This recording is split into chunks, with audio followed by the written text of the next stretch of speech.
नाज़रीन, इस वक्त की एक और बड़ी खबर, सरकारी डॉक्टरों को तहफ़्फ़ुज़ फराहम करने की अर्जी सुप्रीम कोर्ट ने खारिज कर दी। एक वकील ने ये अर्जी दायर की थी।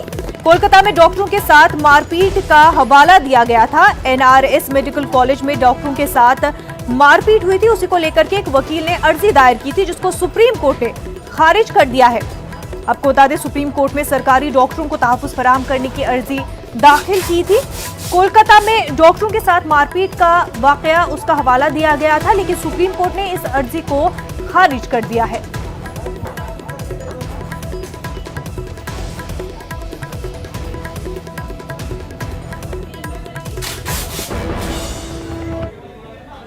हजूमी तशद्दुद के ताल्लुक से तौहीन अदालत की अर्जी पर सुप्रीम कोर्ट में समाअत हुई है। अदालत ने मरकज और 8 रियासतों को नोटिस जारी किया है। कोर्ट ने उत्तर प्रदेश, बिहार, मध्य प्रदेश, दिल्ली, राजस्थान, जम्मू कश्मीर और आंध्र प्रदेश को नोटिस जारी किया है। तौहीन अदालत की अर्जी में कहा गया है कि 2008 में तफसीली गाइडलाइन जारी की गई थी, लेकिन उस पर हुकूमतें सही तरीके से अमल नहीं कर रही हैं। यही वजह है कि हुजूमी तशद्दुद के वाकयात रोनमा हो रहे हैं। अर्जी के मुताबिक पुलिस और मकामी इंतजामिया ने भी कारगर कदम नहीं उठाए हैं।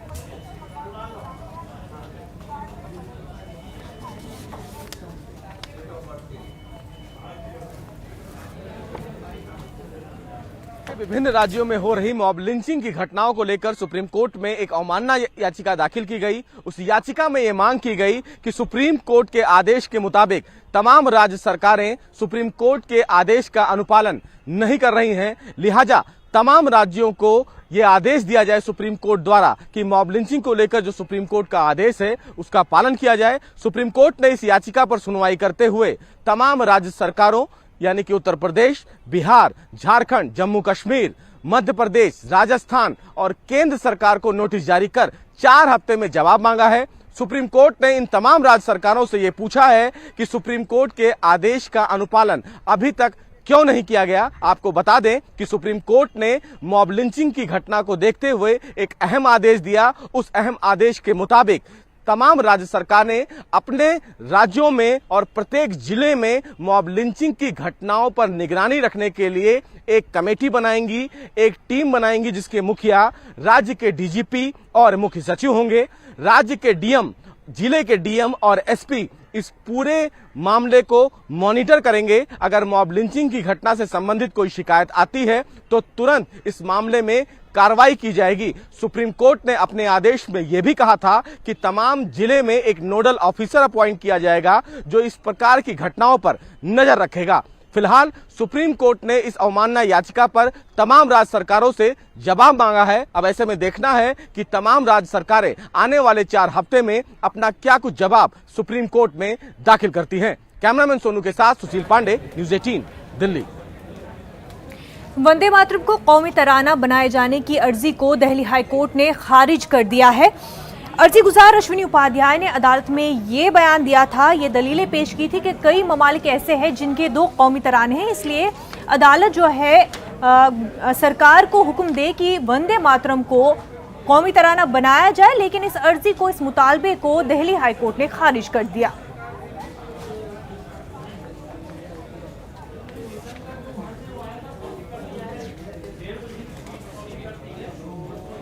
पायल तडवी खुदकुशी मामले में काफी अहम पेशरफ्त हुई है। फॉरेंसिक महकमे के हाथ पायल तडवी का सुसाइड नोट लगा है, जिसमें पायल ने तीनों मुल्जिम डॉक्टरों पर हरासानी का इल्जाम लगाया है।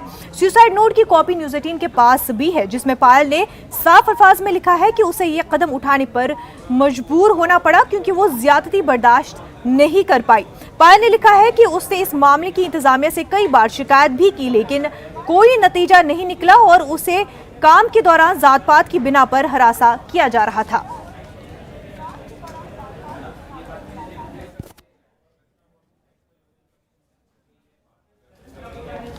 कर्नाटक में बीजेपी लीडर येदियुरप्पा ने गवर्नर से मुलाकात की। उन्होंने गवर्नर के सामने हुकूमत साजी का दावा पेश किया। येदियुरप्पा ने कहा कि आज शाम वजीर आला के ओहदे का हलफ लूंगा। हलफबरदारी की तकरीब आज शाम 6 बजे मुनक्किद हो सकती है। आपको बता दें 31 जुलाई तक येदियुरप्पा को अक्सरियत साबित करनी होगी।